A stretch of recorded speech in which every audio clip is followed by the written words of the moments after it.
May Benjamin. Natin. Makadangdang. Ano yung makadangdang? Ay, huwag gayam. Naka-eyeglass mo kami nun. Sa ginawa ko. And of course, to the Sangguniang Barangay, headed by Kapitan Almac, sa inyo pong mga senior citizen. Palapakan po natin ang mga senior. Mga women's group, yung ating mga kabataan, Wala. at saka yung mga ating mga kids na may Christmas party later. On behalf po Mayor Benji, gusto niya pong ipaalam sa inyo ang kanyang, of course, congratulations sa newly elected Barangay Council. Sige. And later on po yung ating mga volunteers. And hopefully, this Christmas will be a good Christmas for us. At yung pagsalubong sa kapanganakan ni Cristo. At sana yung ating New Year ay magiging maganda, maayos. And with that, congratulations po and good morning sa ating lahat.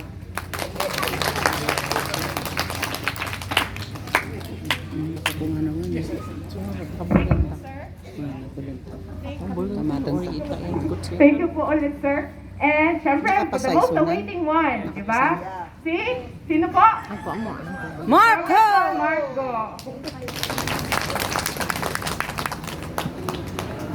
Thank you very much. Tayong pagkagsapa ka na kayo amin. Good morning to everybody. Of course, sa ating Kapitan Nestor at lahat ng members ng Barangay Council. Magandang umaga po sa inyo. Ating po mga senior citizens at ating mga kabataan na nandito ngayong umaga. Isa pong mapapalayang umaga sa ating lahat ngayong araw na ito. Alam po ninyo, ako po ay nandito para tingnan yung ating napunduan na project ng ating barangay. At sa nakita ko, parang kulang pa ito eh. So, ayusin natin ang note at po ng mga nandito. Medyo hindi pa po tapos ito. Mukhang kulang. Kailangan nating ayusin ito. Ang design mukhang hindi angkop. Hindi angkop itong design na nangyari. Mukhang kailangan itong building sa side na ito, diretso doon. Mag-interfloat. Ngayon, bitin dito, pag pumunta ka sa taas, mahulog ka dyan eh. Hindi ko alam bakit ganito yung ginawa nila. But anyway, i-correct po natin yan. Kaya pinatawag ko yung DPWH kung bakit hindi pa natapos ito. Actually, mabilis kayo mag-inaugurate. Hindi pa tapos, Kapitan. Oo. But anyway, gusto siguro ipakita sa akin na kailangan dagdagan pa yung pondo. Yung ba yung reason, Kapitan? Huwag kang mag-alala, gagawin natin yan. Para sa ating barangay at para po sa inyong lahat. Unang-una po, ako'y bumabati ng isang maligayang Pasko at manigong bagong taon sa lahat ng mga kababayan natin dito sa barangay natin dito. Alam po ninyo, ngayong araw na ito ay napakahalaga, hindi lamang po para sa inyo, para na rin sa amin. Marami po kami pinapasyalan na barangay at nakita namin na napaka-active po ng ating mga iba't ibang barangay. No?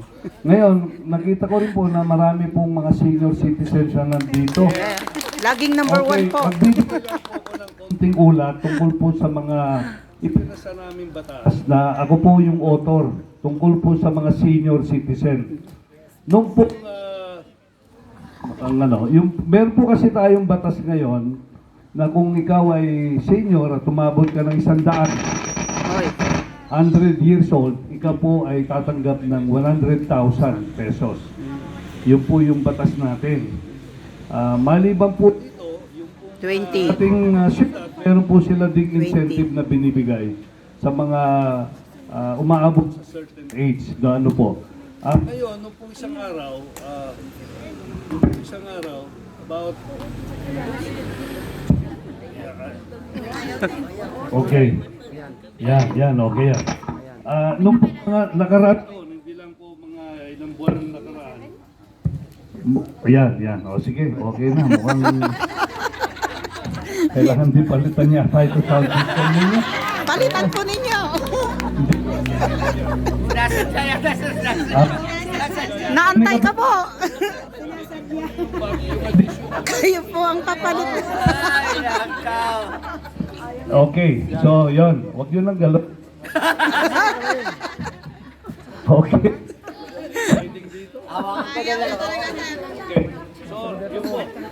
Bili na kayo ng bago.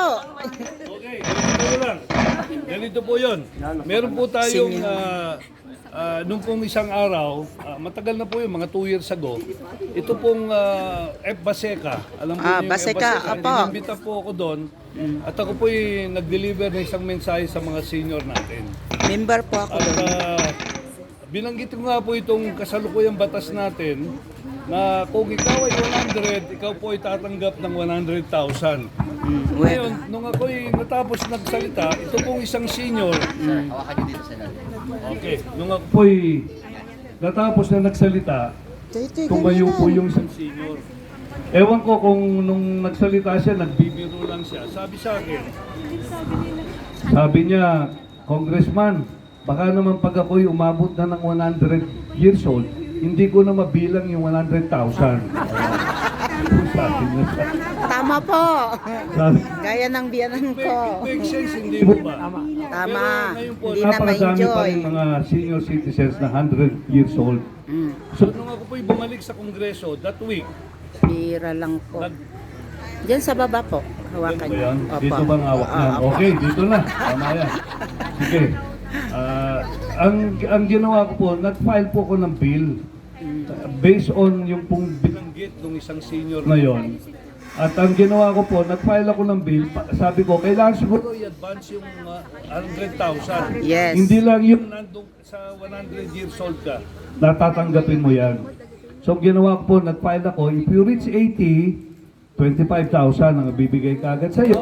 Eh, 85 naman, Another 25,000. para makuha At lahat. kung ikaw ay mabot ng 90, tatanggap ka uli ng 25,000. 95, 25,000. At pag umabot ka ng 100, you still get the 100,000. Wow. Yun po yung Ang aking panukala na isinabit sa Kongreso. Wow. Na-approve po ito sa House- House of Representatives. pero Ang Senado, meron po silang sariling version. Okay, na-approve din po yung version nila sa Senado, pero nung pinagsama po namin to, in-evaluate namin, meron pagkakaiba. Ano po? So nagkaroon po kami yung tinatawag nilang BICAM. Ito po yung Bicameral Conference Committee composed of 5 members from the Senate at saka 5 members from the House. Isa po ako sa member ng House Conference bilang author po ng bill na ito. So nag-meeting po kami, on one side, ang Senado, Ang nandyan po dyan, ang ang chairman po niyan ay si Senator Amy Marcos. At nung kami nagkaroon ng BICAM, pinatawag po namin ang PSA, Philippine Statistics Authority, ang Department of Budget at saka yung Department of Finance. Kasi po ito'y nangangailangan ng malaking budget. So nagbigay po sa amin ng data ang PSA. Tinanong ko, ilan po ba yung mga 80, 85, 90, 95 at 100 years old as of today, nung pong nag-meeting kami. So, nagbigay po sila ng number, ang mga age 80, 1,316,000 ang pong mga age 80. 85, mga 600, ano po, yung 90, bumaba po yan, mga 200,000, 1,000, etc. bumaba po hanggang yung 100. Yung mga 100, we have about 600 people na 100 years old. Ano po? Ngayon, kinuwentas namin, magkano kailangan ng gobyerno Billion. if we now approve yung ating po proposal na 25. Ang matutal po nito, ang kwentas na binigay sa amin is more than 15 billion. pesos. Billion. Outright po yan. And every Every year thereafter, nagbabayad po ng gobyerno ng 15 billion. billion pesos. So, ang napag-agrihan po namin, Ay hindi pwede yung 25 kasi masyadong malaking po. pondong kailangan. So, napag-agreean po namin, ito Po ay na-approve na ito, 10,000. 1,000 pesos. Narinig ko yan. Okay, narinig po nyo yun. Apo. Okay, 10,000. 10,000, 80, 85, 10,000, Sa 90, Senado. 10,000, 95, 10,000. Okay, ngayon po, Kinuwentas po namin yan, more or less ito, between 3 to 4 billion pesos. bumaba. Outright. Ito pong bill na ito na pinalitan na namin ng substitute bill ay nandun na po sa opisina ng Presidente. So in the next 30 days, Sa baba. talagang kulang yung pondo. Oo. In the next 30 days po, pipirma na po ng presidente ito at lahat po ng H80 as of now, within 1 year, mabibigyan po sila ng 10,000 pesos. So, pag 80 ka, you can claim it within 1 year. Yun namang 85 ka, within 1 year, then 90, within 1 year. Ngayon, kung ikaw 83 ngayon, hindi ka tatanggap problema ng yung 10,000 for yung 80 years old ka, kundi pag 85 ka na lang. Yun po yun. Okay po ba sa inyo yun? Okay na, okay po. O yun. So, yun po yun. Isa po yun sa mga gusto kong ibalita sa inyo. So, kung meron po kayong tatay, nanay, o lola, lolo, na age 80, 85, 90, 95, mabibigyan po sila ng 10,000 pesos each. Ano po yun? Ang magbabayad po dyan ay ang DSWD. Oo, yun po, DSWD.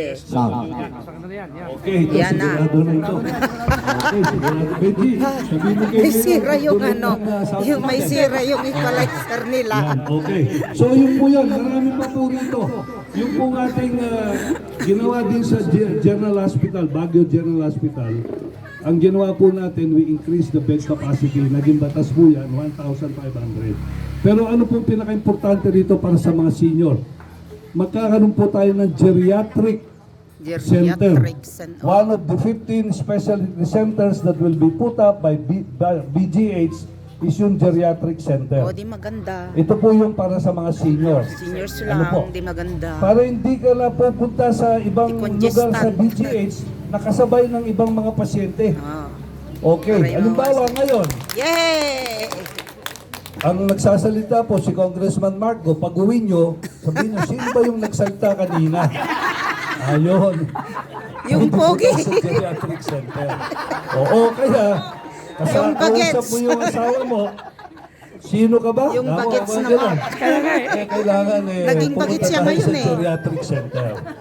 Preventive po yan. Hindi lamang po ikaw ay may sakit. Kailangan iwasan mo yung mga problema na related sa mga senior. True. And kailangan natin po ngayon, preventive po tayo. And if you want to be preventive, you need to consult even before you get sick. Ano po, yun po yung isa sa mga ano natin. Mga patas na po yan. Ay, Ano po, patas na. gagawin na po yan. O, di maganda. Okay, so marami pa po yan. Hindi ko na babanggitin. Ito naman mga Ibubuto kabataan kita. dito. Ayun, yung education po, napaka-importante po ng mga Ay, oo, ginawa natin. napaka-importante. Libre po lahat sa lahat ng mga state universities and colleges, libre po yan. College po yan. At saka yung last po na ipinasa namin, isa rin po ako sa sponsor nito, yung pong doktor para sa bayan. Wow. Kung meron po kayong anak na gustong maging doktor, dahil magaling na bata, kumukuha kayo ng BS Biology o BS Psychology, Pharmacy, Nursing, at hindi niya kayang Gustusan. mag-aral ng medisina dahil ang sweldo lang po ng tatay, 100,000. O Ay, malaki. lower, Lower. baka hindi po niya kayang mag-aral ng 15 to medisina. So ito po ay 25. scholarship program, ang tawag po natin dyan, Medical Scholarship and Return Service o sa Tagalog, doktor para sa bayan. Kasi po marami pong probinsya, munisipyo sa buong bansa na hindi pa po nakakakita ng doktor. Ang mga karamihan po ng mga doktor nasa center, nasa syudad, sa Manila, o dito naman sa Baguio, pero wala o doon sa pinakamalayong lugar, dyan sa Mountain Province, sa Kalinga, sa Apayao. Opo, ngayon po gusto natin, yung mga magagraduate nating medisina under this program ay babalik po sila doon sa kanilang mga probinsya para makatulong po sa ating mga kababayan. At yun namang mahirap, na magaling, na husay, ay bibigyan natin silang pagkakataon na makapag-aral. Kaya ang tawag po natin dyan, doktor para sa bayan. Scholarship po yan. As of last year, we have given to 2,000 students all over the Philippines. Every year po yan. No? Ang kailangan lang po nila, pag sila nakatapos, dahil libre yan, pati na yung pag-take ng board exam, libre po yan. No? Magsisilbi po sila for every 1 year of scholarship, magtatrabaho po sila sa gobyerno ng 1 year. District hospital, provincial hospital, district center or whatever you call it. No, pero hindi po sila libre pag sila nagtrabaho, magiging regular employee po ng gobyerno. No? So sigurado pa nga silang magkakaroon ng trabaho after ito pong programang ito. Ay, hindi maganda. Okay po ba yun? Okay po. Okay, kaya yung mga na bata dito. Oh, okay, kahit na po tayo mga senior, pwede naman tayong mag-aral pa eh. Oo, Diba? pwede po. Pwede po yun, di ba ma'am? Opo. Kailangan, learning is a continuing ano po yan. Journey, ika nga. Eh ako po, senior na rin, nag-aaral pa rin ako. Ano po? Kaya yun po yung tinuturuan po ko ng aking asawa. Para maging mahusay na congressman ninyo. Ito nga po, ito yung ginagawa natin ngayon. Okay, so ito po yun. Kapitan, huwag kang mag-alala, ayusin natin tong building mo. Cesar, mukhang Hindi pa. medyo kulang. Oo, ayusin natin. Natakot. Oo, kailangan nating maayos ito. Hindi ako kontento rito pag ganito. Hindi ako makakatulog nito. Kulang daw ng pondo. Ha? Oo, hindi. Sino bang nag-design na arkitekto rito? Sinong arkitekto rito? Tsaka yung Oh my God. hagdanan niya. Oo. Sige, mamaya tayo mag-usap. Kami na po Maraming mag-usap. Basta palpaps. ang sinasabi natin, Kapitan, ito kailangan natin maging effect. Meron tayong building na ito. Kasi ang building na ito, walang kaulagan nito kung hindi makakatulong itong building na ito sa ating mga kababayan dito sa Country Club Village. Wala pong kwenta, maganda yung bahay mo. Pagdating naman doon, nakasimangot yung dadatnan mo. Hindi po ba? Kailangan happy. Happy yung dumarating, happy yung dinadatnan. Lahat ng tulong ay dapat gawin natin para sa ating mga kababayan. Tsaka matibay yung Opo, building. Matibay yung building. Matibay naman po. Panay bato dito, pati dito. Pati daw ito. Para Libre lang daw ito paglindol. hollow blocks. Kailangan natin. Yun po. Safety, Kaya make tayo sure. gumagawa nito para meron pong lugar ang ating mga kababayan. Pag sila'y pumunta, mabibigyan po sila ng magandang serbisyo. Di po ba? Opo. Yun po yung pinaka-importante. Ano po? Di po ba? Yun po yung ginagawa namin sa aming opisina sa City Hall. Pinakamaliit po yung opisina namin sa City Hall ang inyong congressman. Ang malaki lang po doon, yung puso namin na nandoon na nagsisilbi sa inyo. Yun po yun. So having said that, maraming pong salamat sa inyo lahat at talaga ako po yung natutuwa kasi una, yung lahat ng mga senior nandito, yung ating opisyal ng barangay nandito at sana po magiging matagumpay ang susunod na taon 2024 sa lahat ng sa ating lahat dito. And whatever help we can extend you, wag po kayong magatubili na pumunta dun sa opisina namin. Nangangailangan kayo ng medical assistance, ng educational assistance, nagkasakit si kumare o si kapitbahay, yung pong kaibigan ninyo, mga kaanak ninyo, wag po kayong mag-alala, tutulong po ang aming opisina sa inyo. Basta pumunta lang po kayo doon. Ano po? So again, maraming salamat po sa inyo lahat and sa ating mga bagong opisyal. Kap Nestor, maraming salamat and congratulations sa ating mga kagawad na nandyan. Pagbutihan ninyo at kung ano man ang maitulong ng aming opisina, ang opisina ni Benji Makadangdang o ng ating mayor, wag po kayong magkatubili na malapit lang po yung opisina niya sa opisina namin. O pag pumunta kayo kay mayor, dumanda rin kayo sa opisina ko ha. O kahit na maliit yung opisina ko. Diba? So yun po, maraming salamat po sa inyo lahat at pagpalain po tayo ng ating Panginoon Diyos. Thank you. Happy New Year po.